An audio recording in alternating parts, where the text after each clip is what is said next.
माय माऊली नमस्कार. श्रावण मास निमित्त त्रिवेणी कहाणी जागरमध्ये कहाणी पहिला श्रावणी सोमवारची अभिवाचन करत आहे. तुम्ही सगळ्यांनी लाभ घ्या. कहाणी सोमवारची साधी.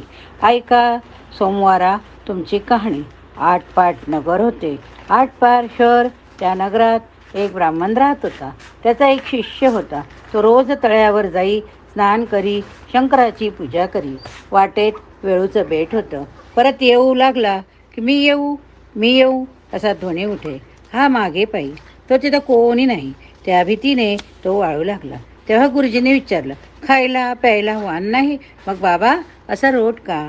खायला प्यायला वाण नाही, हाल नाही, अपेष्ट नाही. स्नान करून येते वेळेस मला कुणीतरी मी येऊ असं म्हणतं. मागं पाहतो तर कोणी नाही. याची मला भीती वाटते. गुरुजी म्हणाले, भिवू नकोस, मागं काही पाहू नको. खुशाल त्याला ये म्हण, तुझ्या मागून येऊ दे. मग शिष्यानं काय केलं? रोजच्याप्रमाणे स्नानास गेला. पूजा करून येऊ लागला. मी येऊ असा ध्वनी झाला. ये असा जबाब दिला. मागं काही पाहिलं नाही. चालत्या पावली घरी आला. गुरुजींनी मग पाहिलं, बरोबर एक मुलगी. त्या दोघांचं लगीन लावलं. त्यांना एक घर दिलं. त्यानंतर काय झालं? श्रावणी सोमवार आला. बायकोला म्हणू लागला, माझी वाट पाहू नको, उपाशी राहू नको. आपण उठला, शंकराचे पूजेला गेला. तिथं थोडी वाट पाहिली. स्वयंपाक करून जेवायला बसले. एक घास तोंडात घातला. इतक्यामध्ये पती आला. अगं दार उघड, दार उघड. पुढचं ताट पलंगाखाली ढकलून दिलं. हात धुतला, दार उघडलं. पती घरात आले. नित्यनेम करू लागले. पुढचा दुसरा सोमवार आला. त्या दिवशी असंच घडलं. असं 4 सोमवारी झालं. 4था सोमवार आला. रात्री 9 झालं. दोघंजण पलंगावर गेली. पलंगाखाली उजेड दिसला. हा उजेड कशाचा? काठी भरल्या रत्नांचा. ही रत्न कुठून आणली?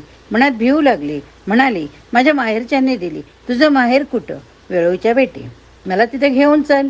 पतीसह चालली. म्हणे शंकराची प्रार्थना केली, मला अर्धघटकेचं माहेर दे, मला अर्धघटकेचं माहेर दे. तो वेळूचं बेट आलं. एक मोठा वाडा आला. कोणी म्हणे माझा मेवणा आला, कोणी म्हणे माझा जावाय आला, कोणी म्हणे नणंद आली, कोणी म्हणे माझी बहीण आली. दाशी बटकी राबतायत, शिपाय पहारा करतात. बसायला पाट दिला. भोजनाचा थाट केला. जेवणं झाली. सासू सासऱ्यांची आज्ञा घेतली. दोघे घरी परतले. अर्ध्या वाटेत आठवण झाली. खुंटीवर हा राहिला. तेव्हा परत गेले. घर नाही, दार नाही, शिपाई नाहीत, प्यादे नाहीत, दाशी नाहीत, बटकी नाहीत. एक वेळूचं बेट. तिथं हार पडला. हार उचलून गळ्यात घातला. नवऱ्याने विचारलं, इथलं घर काय झालं? जसं आलं तसं गेलं. अभय असेल तर सांगते. 4 सोमवारी हाक ऐकली. जेवती ताटं पलंगाखाली ढकलून दिली. ती रत्नांनी भरली, सोन्याची झाली. ती मला देवानं दिली. आपण विचारू लागला तेव्हा भिवून गेली. माहेरची म्हणून सांगितली. शंकराची प्रार्थना केली. अर्धघटकेचं माहेर मागितलं. त्यांनी तुमची खात्री केली. माझी इच्छा परिपूर्ण झाली. जसा त्यांना शंकर पावला तसा तुम्हा आम्हा पाहो. ही 60 उत्तराची कहाणी 5 उत्तरी सुफळ संपूर्ण. ओम नमः शिवाय. ओम नमः शिवाय. ओम नमः शिवाय.